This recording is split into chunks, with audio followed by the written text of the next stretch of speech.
ना डिस्कस हुआ था, we have discussed about a thing कि हम लोग ना हमारी कमजोरियों को देखते हैं, हमारे पास जो नहीं होता है ना उसको देखते हैं। और उस पर काफी बात भी हुई थी, एक कहानी भी सुनाई थी मैंने आपको, केरली करके एक आदमी की जो अपना राइट हैंड खो देता है ग्रेनेड से, उसका हाथ में ब्लास्ट हो जाता है और वो खो देता है, बावजूद इसके वो वर्ल्ड चैंपियन बनता है। और उसके बाद भी उसके साथ क्या होता है, बार बार ओलंपिक कैंसिल होते जाते हैं ड्यू टू सेकेंड वर्ल्ड वार।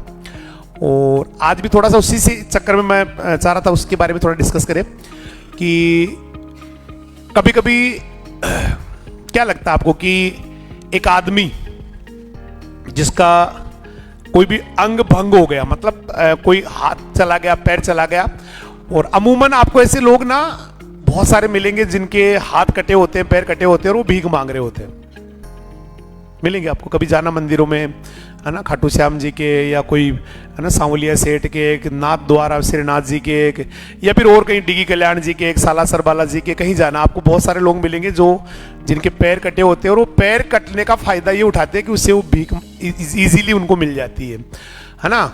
लेकिन दुनिया में कुछ लोग ऐसे भी मिलेंगे आपको जो पैर कटने के बाद ना एवरेस्ट पे चढ़ गए। पैर कटने के बाद एवरेस्ट, नाम सुना किसी ने Everest, Mount Everest? What is the height of Mount Everest? What is the elevation of Mount Everest? 8848 metre, 8848 metre. Do you know what is 8848 metre? About 9 kilometres. 9 kilometre ऊंचा पहाड़ है। अगर आपके घर से कोई गांव, कोई शहर, कोई कस्बा, कोई दुकान, कोई मंदिर, कोई धर्मशाला, कोई नदी, कोई पॉइंट 9 किलोमीटर दूर हो, उसके लंबाई को देखिए आप कितनी लंबाई हो, इतना ऊंचा पहाड़ है वो।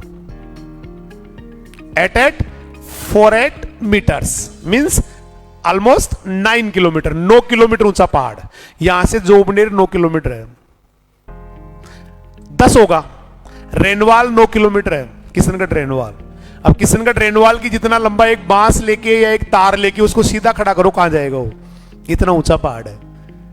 फिर कोई यूं भी नहीं भाई वहां रास्ते बने हुए कि भाई आप है ना सीढ़ियों का यूज कर ले या पगडंडियों का यूज कर ले या फिर कोई और, है ना, कुछ नहीं है। यूं कभी कभी तो ऐसे खड़ा पहाड़ आता है ऐसे, जहां पे सिर्फ और सिर्फ क्या उम्मीद होती है ना, खूंटियां ठोकते जाते, लगाते जाते, फिर चढ़ते जाते। मतलब एक छोटी सी चूक धरती पे ले आएगी, धरती पे नहीं पाताल में ले जाएगी, इतना ऊंचा पहाड़ है। और वहां पर कोई आदमी ना पैर कटने के बाद में वहां पहुंच जाए तो कितना पागल रहा होगा अपने काम के प्रति। कोई जानते हो किसी ऐसे इंसान को जिसने ऐसा कर दिखाया? बहुत सारे बच्चे जानते होंगे, आदरणीय बदाल साहब ने भी उनके बारे में बताया था। अरुणिमा सेना, अरुणिमा सेना एक बच्ची जो 20 जुलाई 1988 को धरती पे अवतरित होती है, यूं कहे कि उनका बर्थ होता है। और होता क्या है, 11 अप्रैल 2011, मेरे डाटा भी याद रखने हैं, अप्रैल 11, 2011, 11 अप्रैल 2011 को वो एक ट्रेन से जा रही होती है। अब वॉलीबॉल की नेशनल प्लेयर थी बेटा, वो नेशनल प्लेयर इन वॉलीबॉल थी, तो जा रही होती है। अब होता क्या, उस ट्रेन के अंदर ना कुछ बदमाश होते हैं, 5-4 बदमाश होते हैं जो उसके गले में एक सोने की चेन, उसको छीनने के लिए उससे बहुत ज्यादा, मतलब यूं कहे कि एक संघर्ष चालू हो गया उनके बीच में। भाई वो प्लेयर थी, वो प्लेयर थी, और कोई प्लेयर ना किसी को बॉल इजीली नहीं देता है। जैसे फुटबॉल, एक बार बॉल आ गई तो गोल जब तक नहीं हो जाए कोशिश ये रहेगी कि सामने वाले को नहीं दे। तो वो तो प्लेयर थी, उसके भी ये स्पिरिट थी कि मैं इजी गोइंग ऐसे कैसे क्विट कर दूं, भाई चेन दे दूं उसको या कोई मेरी चेन झपट ले। उसने उनसे लड़ना शुरू कर दिया, उस बच्ची ने फाइटिंग शुरू कर दी। एक 26 साल की बच्ची है, 4-5 गुंडे हैं, ट्रेन में बैठे हैं, ट्रेन चल रही है, ट्रेन में 5-6 गुंडे उसकी चेन और उसका जो भी सामान वगैरह होता है उसको छीनने का प्रयास करते हैं, और वो उनसे भिड़ जाती है अकेली 4-5 से। अब आप जानते हैं कोई 4-5 हो, दुष्ट प्रवृत्ति के हो, और सामने एक, है ना, एक अकेला हो, तो आपको पता क्या होना है। लेकिन वो हार नहीं मानती है, उनसे लड़ती है, भिड़ती है, पूरी ताकत से उनका विरोध करती है।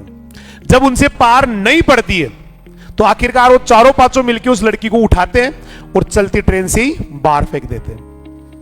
बदकिस्मती देखिए, बेड लक देखिए, सामने वाले ट्रैक पे बराबर में दूसरी लाइन थी, वहां से ट्रेन गुजर रही होती है, वो बच्ची उस ट्रेन से टकराती है, दोनों लाइनों के बीच में गिर जाती है और उसका एक पैर कट जाता है। एक ट्रेन के नीचे, एक उसके नीचे आने से, पटरी पे आने से उसका पैर कट जाता है और दूसरे पैर की पूरी हड्डियां टूट जाती है, टूट टूट के बाहर आ रही होती है। वो कह रही है मैं पूरी रात वहां पड़ी थी, पूरी रात उन दोनों ट्रैक के बीच में पड़ी हूं, इधर से ट्रेन आ रही है, इधर से ट्रेन आ रही है, पूरी रात में 49 ट्रेन्स इधर से उधर होती है, अप एंड डाउन होती है।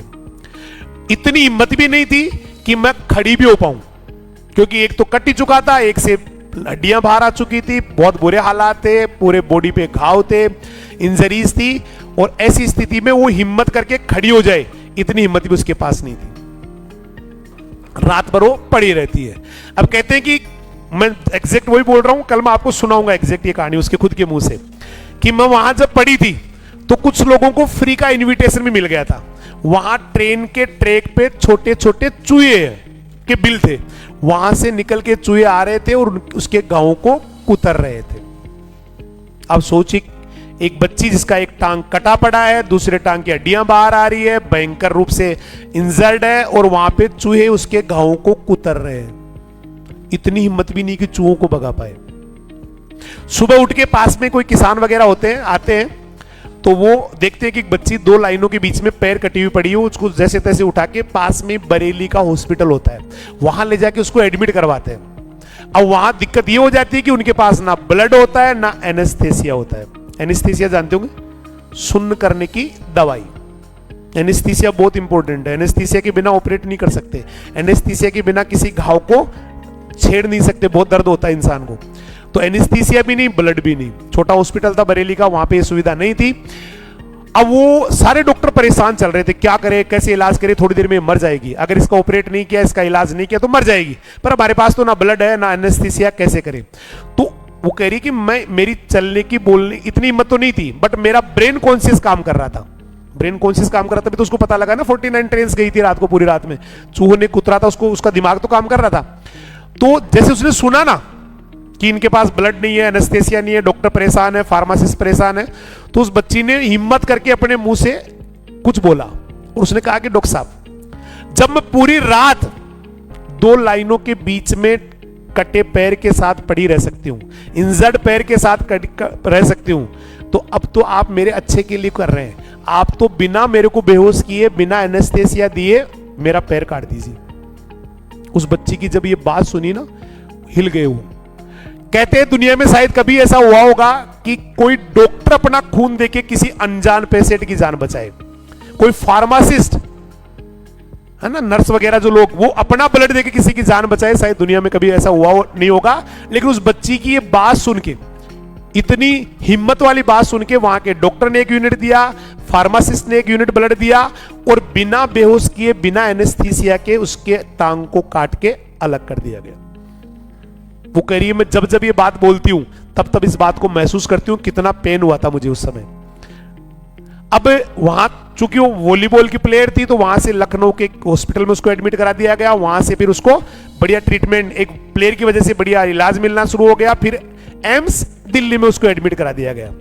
एम्स दिल्ली में वो कहीं बैठी है हॉस्पिटल के वार्ड में, अचानक उसने एक पास में पड़ा हुआ न्यूज़पेपर उठाया और पढ़ना चालू किया, तो उसके बारे में खबर छपी हुई थी कि उसमें लिखा हुआ था कि अरुणिमा सिन्हा के पास टिकट नहीं था, इसलिए वो टीटी आने पे चलती ट्रेन से कूद गई। यहां तक भी नहीं था, उसके आगे, उसके और नीचे लिखा था कि उसने सुसाइड करने की कोशिश की। एक बच्ची, एक यंग बच्ची है ना, जिसका टांग कटा पड़ा है, जिसकी पूरी बॉडी डैमेज है, और उस बच्ची के लिए कोई ये कहे, क्योंकि उसको पता, वो कह रही मुझे पता था मेरे साथ क्या हुआ था, लेकिन वो अखबार में छपा था सुसाइड करने गई थी। अब सोचिए वो बच्ची कैसे जिंदा रहेगी समाज के सामने, कैसे उसके घर वालों की क्या हालत चल रही होगी, मम्मी पापा की क्या हालत चल रही होगी, या उसका क्या स्टेटस रहेगा जब वो वापस दुनिया में जाएगी, क्या बातें करेंगे उसके बारे में लोग, कि कैसे सुसाइड करने की हजार बातें बनेगी, क्या बात थी, क्या सुसाइड, ऐसा मैटर क्या हो गया था, ऐसा क्या हो गया था। मतलब वो चिल्ला चिल्ला के कह रही थी कि एक्चुअली मेरे साथ ये हुआ था कि वो 5-6 लोग थे, मेरी सोने की चेन छीन रहे थे, मैंने उनका विरोध किया, उन्होंने मुझे उठाया, चलती ट्रेन से फेंका, सामने से दूसरे ट्रैक पे ट्रेन आ रही थी, उससे मैं टकराई, मैं दोनों के बीच में गिरी, सारी रात पड़ी रही, लेकिन सुने कौन ये बात। अखबार में तो छपा था सुसाइड करने गई थी, अखबार में तो छपा था बिना टिकट थी। उसने कहा कि ठीक है आज मुझे कोई सुनने वाला नहीं है, लेकिन मैं कुछ ऐसा करूंगी कि एक दिन लोग मुझे सुनेंगे, मेरी असलियत जानेंगे कि वास्तव में मेरे साथ क्या हुआ था। लोगों को जवाब देने के लिए बेड पे टांग कटी हुई लड़की ने डिसाइड किया दुनिया में तहलका मचाऊंगी, लोग अपने आप सुनने आएंगे मेरे को, लोग पत्रकार खुद आएंगे और तब मैं बता पाऊंगी वास्तव में मेरे साथ क्या हुआ था। लोगों को जवाब देने के लिए एक इंजर्ड लड़की, एक टांग कटी हुई लड़की ने डिसाइड किया एवरेस्ट पे चढ़ूंगी। एवरेस्ट कोई जोबनेर का पहाड़ नहीं है, सामोद का पहाड़ नहीं है। मैंने कहा ना 9 किलोमीटर एलिवेशन है उसका, 9 किलोमीटर एल्टीट्यूड है बेटा, इतना ऊंचा पहाड़ है जहां पे अच्छे अच्छे लोग जिनके पैर होते हैं, हाथ होते हैं, एकदम सही सलामत होते हैं, पूरे हेल्दी होते हैं, वो लोग भी चढ़ने से घबराते हैं, डरते हैं। तो एक टांग कटी हुई लड़की है, सोच भी ले, बहुत बड़ी बात थी। उसने कहा एवरेस्ट पे चढ़ूंगी। जब लोगों से कहा तो लोगों का तो रिएक्शन सेम आना, आपको पता क्या आना है, लोग क्या कहेंगे, बावली है क्या, मूर्ख है क्या, अपनी जिंदगी चलाने के बारे में सोच, अपना जीवन कैसे काटना उसके बारे में सोच, क्या बेहूदी बातें कर रही है, कितनी बेवकूफ भरी बातें कर रही है। लेकिन उसने कहा एवरेस्ट पे चढ़ूंगी। घर वालों से कहा, घर वालों ने कहा कि हाँ, उन्होंने वो सपोर्टिव थे घर वाले, लेकिन बाकी कोई कहती तो मजाक बनाते उसकी कि तू पागल हो गई, तू तेरे टांग कटा पड़ा है, दूसरी में रोड डली पड़ी है, हड्डियां बाहर निकली पड़ी है, चल सकती नहीं, और तू एवरेस्ट की बात कर रही है। तू चल जाए तो ही बड़ी बात है, लेकिन ये बाकी लोगों के लिए था, अरुणिमा के लिए नहीं था। जैसे थोड़ा वो ठीक हुई, उसके बाद में एक दिन घर वालों से कहा मुझे किसी से मिलना है जो एवरेस्ट पे जा चुका हो। तो 1984 में बछेंद्री पाल ने एवरेस्ट फतेह किया था, वो उसके पास चले गए। बछेंद्री पाल के पास जब गए तो अरुणिमा ने कहा कि मैं एवरेस्ट चढ़ना चाहती हूं, तो बछेंद्री पाल मैम के आंसू आ गए, उनकी आंखों में से आंसू निकलने लगे और वो बोली कि बेटी अरुणिमा, जिस दिन तेरे दिमाग में बात आई ना कि एवरेस्ट चढ़ूंगी, उसी दिन तू एवरेस्ट पे चढ़ गई, बाकी तो तेरे लिए तो चढ़ गई, अब तो लोगों को करके दिखाना बस। उसने कहा, अरुणिमा ने कहा कि she was the first lady after my family who supported me, ये पहली महिला थी मेरे घर के बाहर वाली जिन्होंने मुझे सपोर्ट किया और कहा कि तू ऐसा कर सकती है। सारा हो गया। अब किसी को बोला ना उसने कि मुझे एवरेस्ट चढ़ना है, तो उसमें 40 से 50 लाख का खर्चा आता है एवरेस्ट पे। इतना पैसा किसी के पास नहीं होता है, तो कुछ लोग स्पॉन्सर करते हैं, फिर स्पॉन्सर करते हैं बड़ी बड़ी कंपनीज वगैरह, ताकि उनको फायदा हो, उनका जो है ना प्रचार होता है कि फलाने ने स्पॉन्सर किया और वो एवरेस्ट फतेह करके आई। तो कोई तैयार नहीं हुआ क्योंकि ये बड़ा रिस्क था, 40-50 लाख रुपए लगाए और उसके बाद वो चढ़ ना पाए, कितनी बड़ी दिक्कत थी। तो बड़ी मुश्किल से एक आदमी मिला उसको। फिर अब शेरपा को तैयार करना बड़ा चैलेंज था। एक आदमी साथ जाता है एवरेस्ट पे जिसको शेरपा बोलते हैं, कभी सुना होगा आपने, नेपाल के लोग जाते रहते हैं। अब शेरपा को कन्विंस करना मुश्किल था, क्योंकि कौन शेरपा जाए, सबको पता था ये मर जाएगी वहां, तो मुझे भी फिर मरना पड़ेगा, मैं कैसे इसके साथ चल पाऊंगी। तो जैसे तैसे एक शेरपा को तैयार किया, वो चलना शुरू किए। अब वो कह रही कि मैं जहां लोग 2 घंटे में, वहां मुझे 5-5 घंटे लग रहे थे वहां पहुंचने में, मैं चल नहीं पा रही थी, क्योंकि जब भी जोर लगाती मेरे पैर से ब्लड आना शुरू हो जाता, मेरा घाव वापस से हरा हो जाता, मेरा घाव जो है फिर से ब्लीडिंग करना चालू कर देता। लेकिन और शेरपा बार बार बोलता मैडम नहीं हो पाएगा, ये आपके बस की बात नहीं। तो उसने कहा नहीं, मेरा पैर है, मैं जानती हूं मुझे कैसे यूज करना है और मुझे चलना है। और धीरे धीरे उसने अपने आप को इतना व्यवस्थित किया कि जहां लोग 4 घंटे में पहुंच रहे थे वो 2 घंटे में पहुंचने लगी, और 3 घंटे में पहुंचने लगी। और लोग आके ये कहते मैडम इतना तेज कैसे चल लेती हो, एक पैर कटा पड़ा है, दूसरे में रोड डली पड़ी है, एक नकली पैर, एक आर्टिफिशियल लेग है, एक में ब्लड आ रहा है, फिर भी कैसे चल लेती हो। और फिर और आगे बोलते हो लोग कि मैडम खाती क्या हो, इतना तेज कैसे चल लेती हो। ऐसे करते करते जब वो जा रहे होते हैं, तो जब सामने एवरेस्ट दिख रहा होता है, एवरेस्ट के लगभग पास में पहुंचने पे एकदम से शेरपा आके पीछे से नॉक करता कि मैम आपका ऑक्सीजन खत्म हो रहा है, बिना ऑक्सीजन आप आगे नहीं जा पाओगे, आप मर जाओगी। उसने कहा कि मैं तो आगे जाऊंगी। तो शेरपा ने कहा कि मैं नहीं जा सकता आपके साथ, अब आगे नहीं जा पाऊंगा क्योंकि आपका ऑक्सीजन खत्म हो रहा है और अब मुझे वापस जाना पड़ेगा। तो बोला कोई बात नहीं, आप चले जाओ, मुझे तो सामने एवरेस्ट दिख रहा है, मुझे एवरेस्ट पे चढ़ना है। शेरपा पीछे मुड़ के जब जाने लगा ना वापस, तो उसने अकेले ही, क्योंकि उसको उसकी मां की बात याद आ गई थी, अपनी जो गुरु कहे, बछेंद्री पाल मैम ने भी कहा था, मां ने भी कहा था कि जिंदगी में जब जब आपने कोई डिसीजन लिया और लगे कि सारी दुनिया उस डिसीजन के पक्ष में नहीं है या उसके अगेंस्ट है, एक कदम आगे बढ़ाना, एक दिन वही लोग आपके पक्ष में या सपोर्ट में खड़े हो जाएंगे। तो मैंने कहा कोई बात नहीं, आप जाइए शेरपा जी, मैं जा रही हूं। जैसे उसने थोड़ा आगे चल के पीछे देखा तो शेरपा वापस आ गया था। बोला मैडम छोड़ के नहीं जाऊंगा, आप मरेगी तो मैं भी मर जाऊंगा, कोई बात नहीं, अब दोनों साथ ही चलेंगे। 11 अप्रैल 2011 को एक्सीडेंट होता है और 21 मई 2013, 2 साल और कुछ दिन ऊपर हुए हैं बेटा। वो लगभग 11 बजे के अच्छा अभी पूरा नहीं हुआ वो, हाँ वो ऑक्सीजन वाला तो बात रहेगी। जब वो ऑक्सीजन के लिए वो जा रहे होते तो कहते हैं कि ऊपर वाला वो वो चढ़ जाते, पहले चढ़ेंगे, चढ़ गए ऊपर। उसके बाद में अब वो कह रही कि 11 अप्रैल 2011 को मेरा एक्सीडेंट हुआ, 21 मई 2013 को मैं दुनिया की सबसे ऊंची चोटी एवरेस्ट पर थी, पीक पर थी, और वहां से मैं चिल्ला चिल्ला कह रही थी कि देखो एक लड़की जिसका टांग कटा पड़ा है, दूसरे टांग में रोड डली पड़ी है, जिसकी बॉडी इंजर्ड है, अगर वो एवरेस्ट पे चढ़ सकती है तो दुनिया में कोई कुछ भी कर सकता है। चिल्ला चिल्ला के उसको कह रही है, मेरा जो नेशनल फ्लैग था वो मुझे बार बार, मैं लिपट रही थी अपने झंडे से और मुझे बार बार बड़ा एक गर्व सा फील हो रहा था, मैं विश्वास नहीं कर पा रही थी कि मैं एवरेस्ट के पीक पे हूं, मैं दुनिया के पीक पे हूं, मैं दुनिया की सबसे ऊंची चोटी पे हूं। अब उसने जैसे तैसे उसने कहा, शेरपा ने कहा मैडम जल्दी करो आपका ऑक्सीजन खत्म हो रहा है। तो उसने कहा 1 मिनट रुक, पहले मेरी फोटो खींच। बोला मैडम पागल हो क्या, आप मर जाओगी, आपका एवरेस्ट हो गया ना, जल्दी नहीं चलो। तो उसने कहा फोटो खींच। उसने फ्लैग के साथ फोटो खिंचवाई, सारा किया। फिर शेरपा तो और ज्यादा गुस्सा हो गया जब उसने कहा वीडियो भी बना, क्योंकि 848 ऑक्सीजन खत्म हो रहा है, टांग कटी हुई लड़की है, वापस जाना है, कभी भी जान जा सकती, उसको खुद को भी लग गया था। अरुणिमा ने कहा मुझे खुद को भी लग गया था कि शायद अब मैं जिंदा वापस नहीं जाऊंगी। वीडियो में इसलिए बना रही थी कि मैंने शेरपा को बोला था अगर मैं जिंदा वापस नहीं जाऊं तो ये वीडियो मेरे देश के लोगों के पास पहुंचा देना, मेरे देश के युवाओं के पास पहुंचा देना, मेरे देश के बच्चों के पास पहुंचा देना और उनको बताना कि एक टांग कटी, मिडिल क्लास परिवार की लड़की, टांग कटी हुई लड़की, घाव और पूरी बॉडी इंजर्ड है, अगर वो अपने पीक पे जा सकती है, एवरेस्ट पे जा सकती है, तो दुनिया में कोई कुछ भी कर सकता है। मैंने अपने शेरपा से बोल दिया था क्योंकि मुझे भी लग गया था कि शायद मैं जिंदा वापस नहीं जाऊंगी।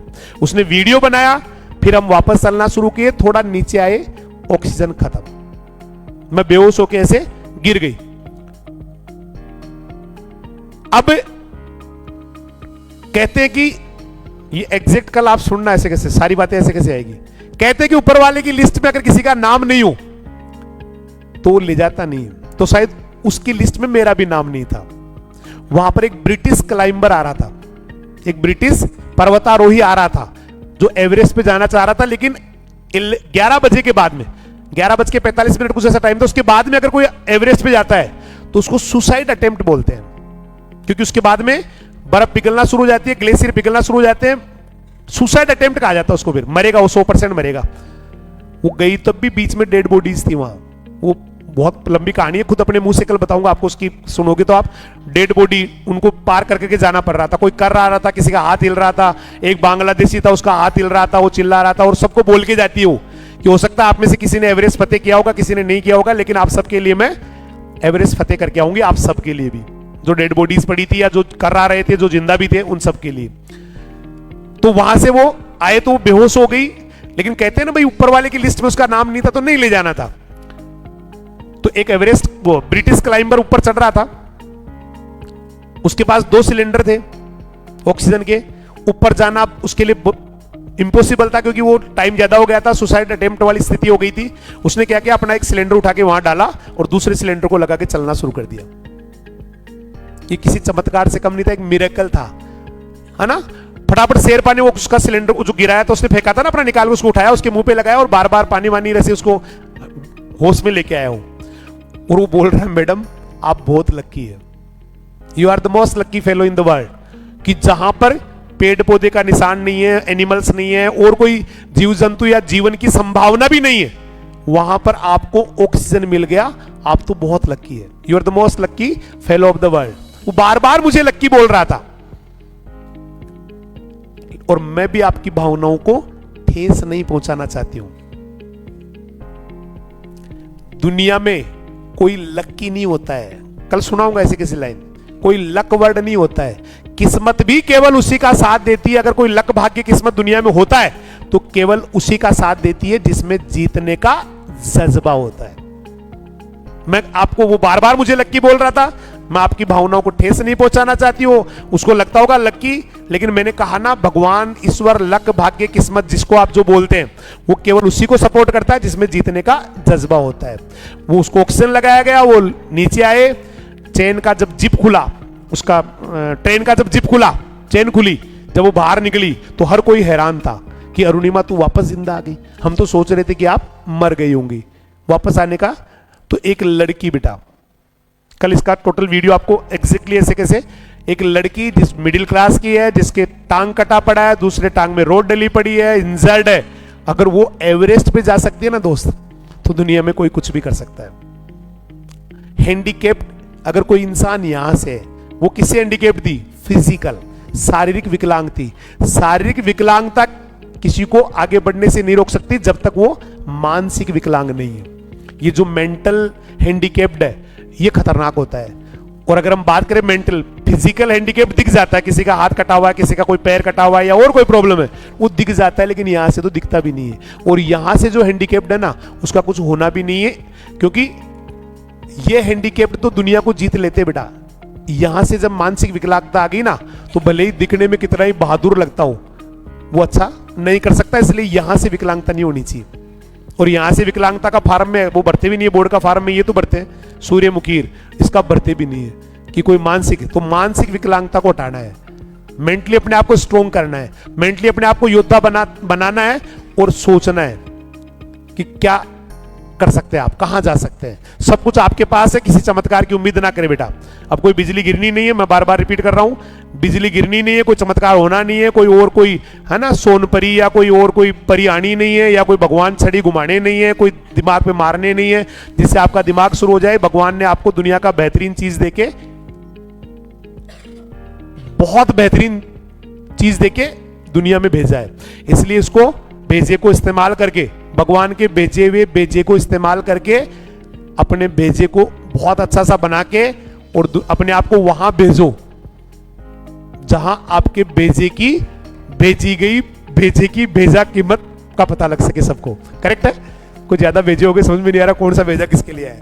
ठीक है बेटा, अच्छा करना है, कहीं से आए कहीं जाना है, जीवन बीच का कुछ समय, कहीं से आए हैं कहीं जाना है, बीच का कुछ समय धरती रूपी टापू पर बिताना है, और जो समय धरती रूपी टापू पर बिताना है उसको अच्छा करके जाना है बेटा, बेवकूफ बन के नहीं जाना। चलिए बॉयज।